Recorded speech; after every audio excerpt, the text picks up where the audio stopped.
অনেকে মনে করেন মেয়েদের চেহারা না থাকলে পর্দাই হবে না, চেহারা খোলা রাখা মানেই বেপর্দা নারী। তাদেরকে বলতে চাই, ভাই কোনটা পর্দা আর কোনটা বেপর্দা সেটা আপনি বললে তো হবে না, আল্লাহ কি বলছেন সেইটা দেখতে হবে।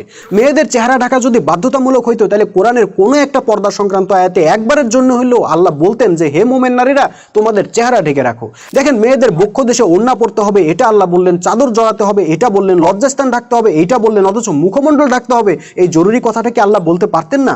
অবশ্যই পারতেন, কিন্তু কোথাও বলেন নাই।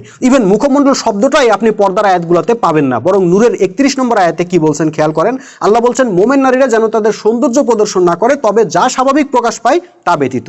ভাই, এই স্বাভাবিক প্রকাশমান সৌন্দর্যই হইল মেয়েদের মুখমণ্ডল, হাতের পাতা, পায়ের পাতা ইত্যাদি, যেগুলো মেয়েদের স্বাভাবিক কাজকর্ম, চলাফেরা ও কথাবার্তার জন্য খোলা রাখার দরকার পড়ে।